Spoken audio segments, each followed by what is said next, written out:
If you're watching this video, then I'm assuming that you're either starting off as a biker or maybe you've been riding for a while now and finally felt the need to upgrade your riding gear. Either way, you're in the right place and I'll make it as easy as possible for you to find your perfect helmet. But before that, I'll help you set your budget. 20, 40,000, 3 million, $18, 4 million. A lot of my friends and family who aren't motorcyclists give me dirty looks when they discover that my helmet costs 5,000 rupees. But I hope that the people watching this video have a different mindset. Good gear comes at a cost, and as you level up as a biker, it's highly recommended that you make a sensible investment in protective gear. I like to think of my helmet as a crucial part of my bike without which the bike cannot function.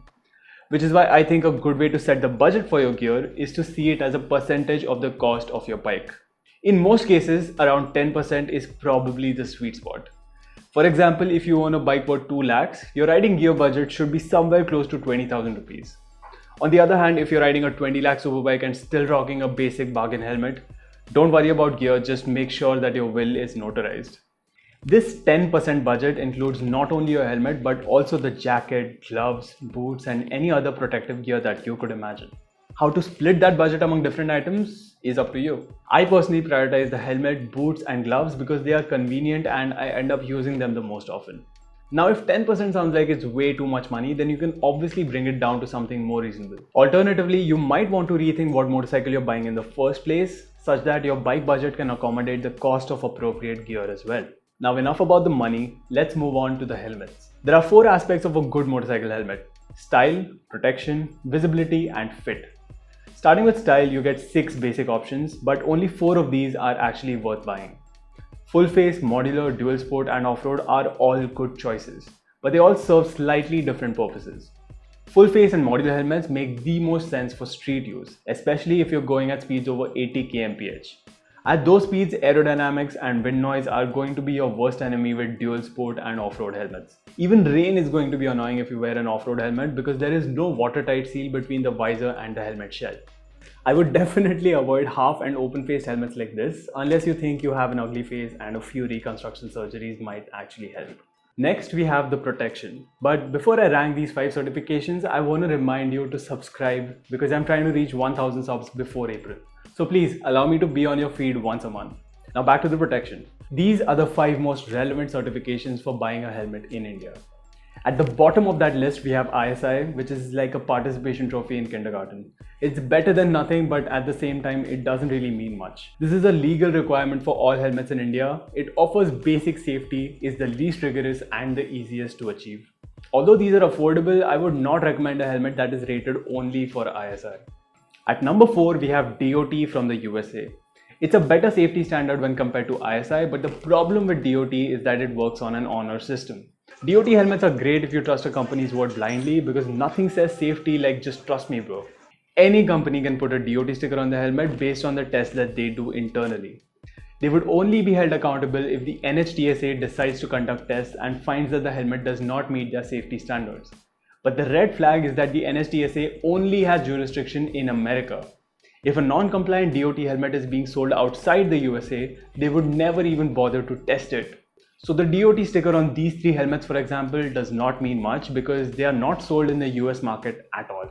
Next, we have ECE, which is highly respected, globally accepted and balanced. I would recommend ECE helmets to most people because you get many options across a wide range of price segments, making it great value for money. Try and find a helmet with ECE 22.06. This is the latest version of ECE which has been updated to include rotational impact testing as well. If you can't find a 22.06 helmet in a SKU that you like, 22.05 is still pretty relevant, but I would obviously rank it slightly lower than 22.06. Then we have Sharp from the UK at number 2. This test is very strict and emphasizes real-world safety. Sharp takes things to the next level by not only raising the safety protocol, but also giving the helmet a score from 1 to 5. Sharp helmets with 2 or 3 stars are said to be on the same level as ECE helmets which we saw earlier. So if you are going all the way up to a Sharp helmet, try and make sure that it is either 4 or 5 star rated. Finally, at number 1, we have FIM, and this is the gold standard for helmets. These are the only helmets that are rated for use in the MotoGP. You'll find very few FIM options in India, and the ones that do exist are obviously pretty expensive.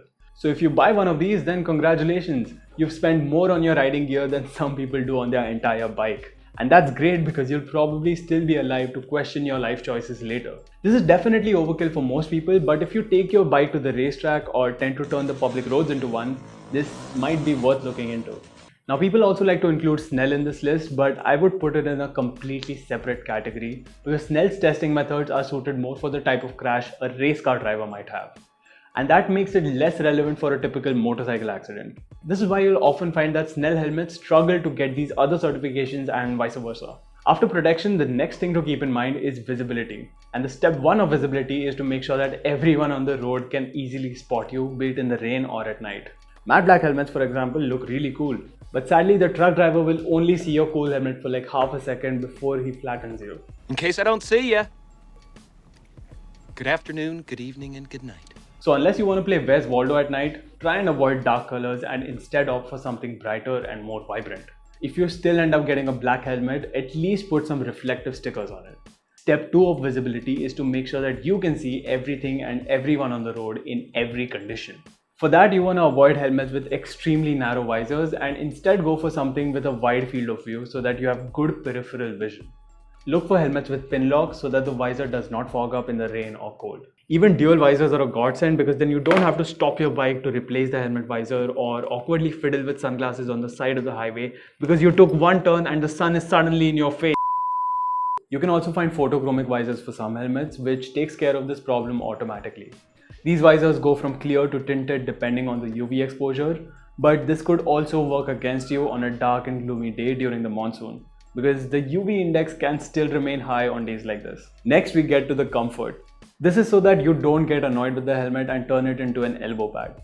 The helmet needs to have a proper ventilation system to avoid creating your private sauna, and the times you do end up sweating anyway, all of the liners and padding should be removable so that you can wash them off without having to use gimmicky sprays. And finally, the fit. To make sure that the fit is right every time you wear the helmet, it is recommended to get one with a D-ring fastening system, because a helmet is only useful if it is snug on your head and does not move around. It should basically feel like a tight hug, but not to the extent of feeling like a UFC chokehold. It should be tight enough on your face that it squishes your cheeks, but also be comfortable enough to not create any painful pressure points. These are the kind of things you'll only figure out by trying multiple helmets in a store. I, for example, wanted to buy an Axor Apex or an SMK Typhoon based on my research online, but those helmets were uncomfortable on my ears. Then I tried the Axor Street and it fit me perfectly. So be sure to try your top few contenders before you spend the cash. And that's it. Now you know everything you need to know to buy yourself the perfect helmet. The only thing left now is to figure out how to explain to your dad why you spent $15,000 on something that isn't a second-hand Activa. Seriously, if you know a good reply to that, please drop it in the comments to help your fellow comrades. Also, feel free to ask questions and I'll try my best to help you out. And while you're down there, please be sure to like and subscribe as well, because these videos take a lot of time and work to research, write, film and edit. And I'll see you in the next one.